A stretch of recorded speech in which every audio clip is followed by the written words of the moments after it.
Whaamalo losi mo ono sai. Ia, ele whaingo fie. Lau tau sailinga malo, ina i mawhai o na whauina ma toi tali watu, whao ngā le nā ta mai mana, poto a o ina.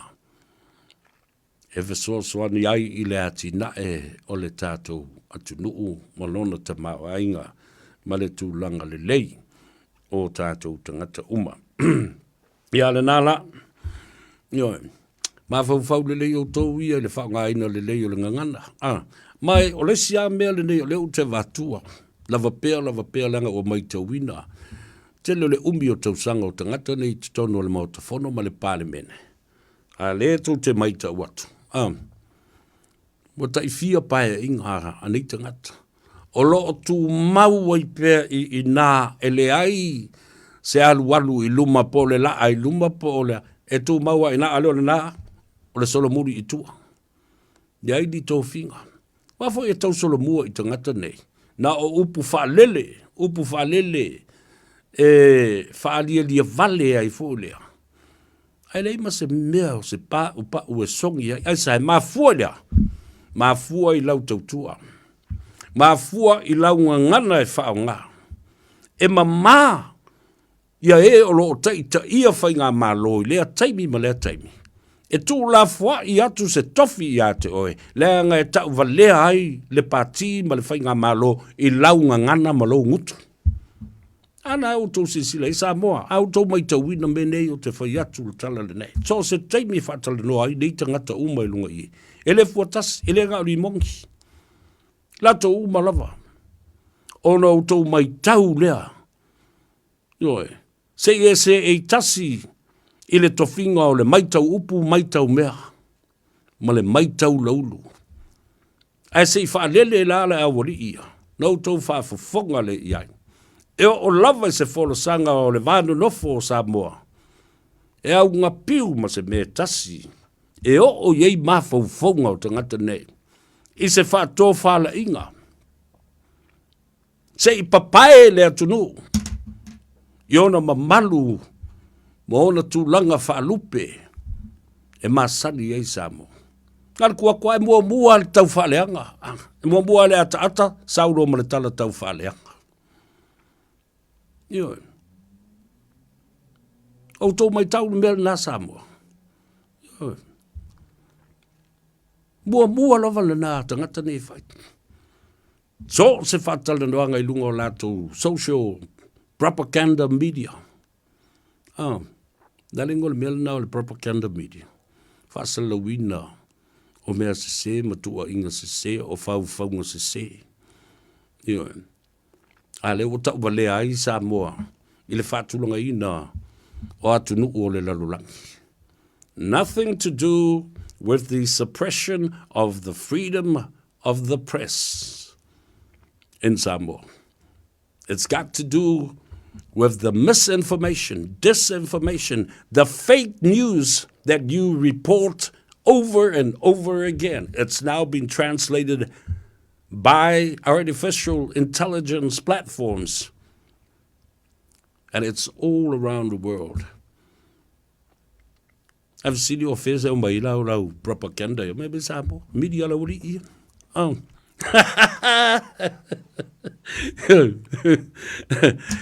Le otu wa I fo le pandemia mole tau fio pandemia. O you see media outlets, so be it. Te le tau fo yatu le na mea. Ai loa lava le media outlet.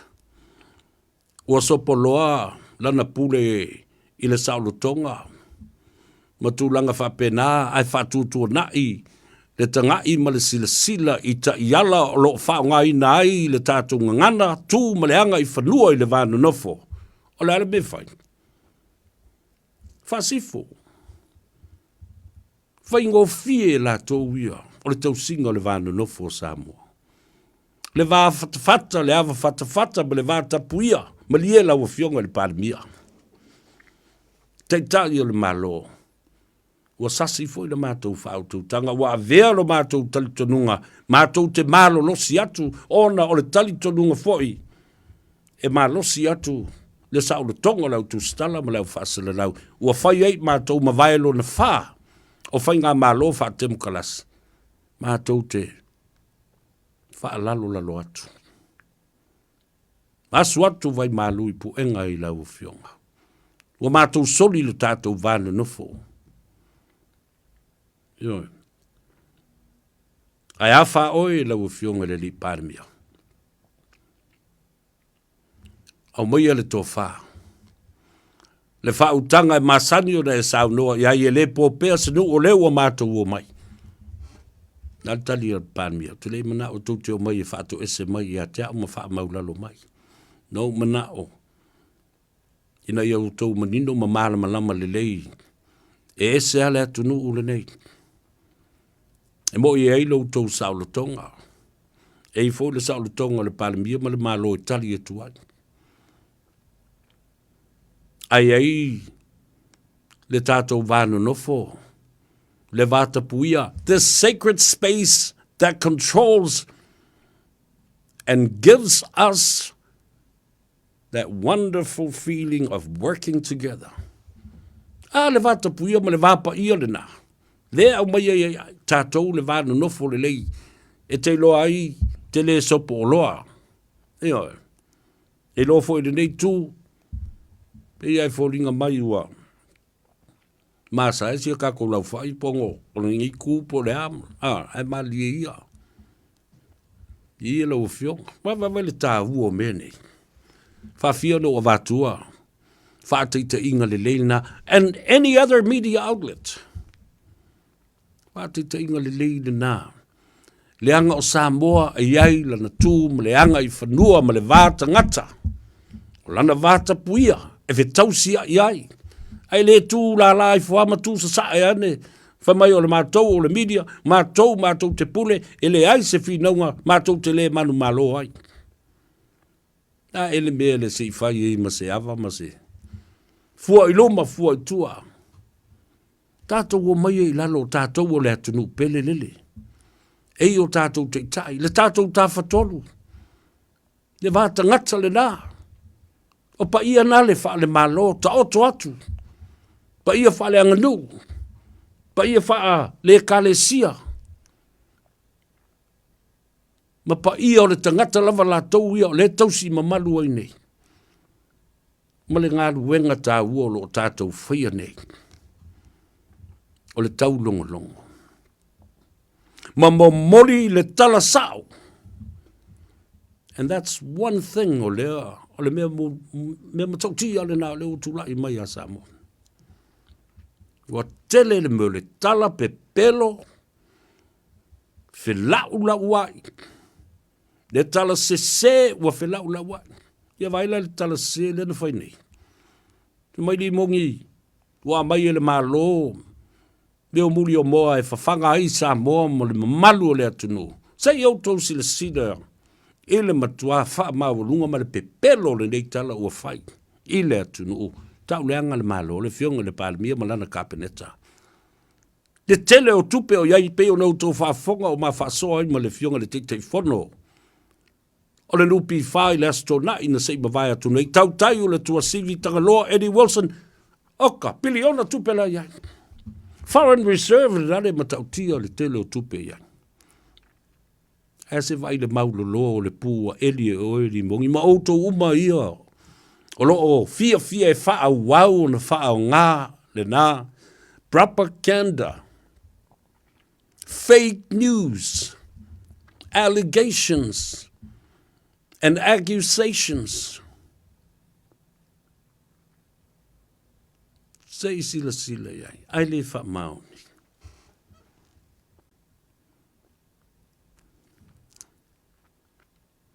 Toi tau walea i lava o tau. Yo, o whalongo longo Samoa atoa. Ti u tau o mai fo i e whapea mai. Awhetai le malo.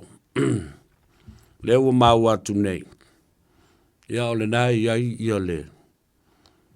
Tāpenanga. Ua mautu le lei. Aoani pe whea tu lai mai talu le taua lei Iran. O le nā ua uma o na suru mai. le fionga le li palemia malana kabineta ya Christopher Luxon a wase swa umo i tātou e whaaleo. Le fo wa uma na sulu ya Penny Wong o Australia. Wa fe sulu wa i fo i company nei. Anga i Singapore. Ina ia se le se swa uma spensini whaaleo mo i tātou. E si sila ia i le tāu te leo le nā mea. Mana ia o le tu o lalo le nana mai e tu le epa. Ioi, tu ngā tu o lalo le nau te fia te whaalongo iai. Tau tu o nā ma le fionga le li paramia. Ia lava na tāpenanga. O ani whaale tonu e tu lai mai o no le taualea. Ia lava tāpena, ia lava tau mafa o le atunu. Ia lava le sapalai o tau mafa le atunu. Ai to itali atu ia le palemia. Ia ala le nana ala i o na ufai atu. Whaftai mo le fautuanga. Na vai mo le talia ina o le fautuanga ma le tu ua lalo matango fie. Nai lo le saufa pe mai lunga ana whaatalinoanga. Ya fa kulole me ya ma. Yoi. Kule koe whaongai ngā me o kupe lea ma lea as. O mai whakau mai mele. E le tau e whaia whapenani whaatonunga. O tau te mai ale tu alalo o i fo i loaila o tau alo lofa i le atunu. Tau te au maia le tu o lalo i le tu langa e te lia i nai. Ma le whaalo alo e le te tai o le malo. Ma ia la ngona ai lau tau fautuanga whale ta mā. O le matua moi po. O le matua alofa. O le matua e manatu i ona tangata. Asi sila ia.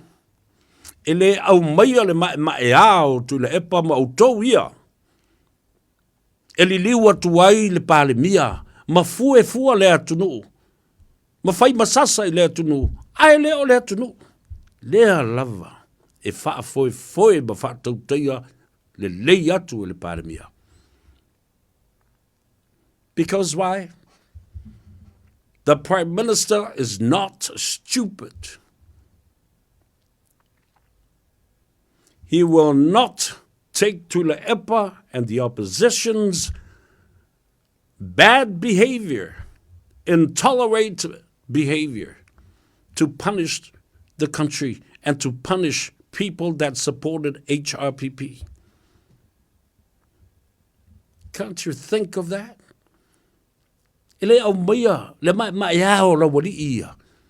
E tua tuaila auli marsasa, e fue ma whaasala i fua ta ngata o le atunu, e te tau na whaasafua i ai le whaamanuanga.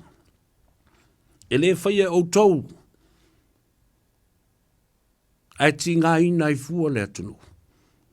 Mea le nā e whaia le te tai le lei ma le te tai loto lofa. E whaasafua le lofa. Despite the fact that the behavior of these people can reflect the cognitive thinking is in decline. O le anga Mafaufau tangata. Nā le whaaleanga le mea le whai. Whiato whengau iai, matongi.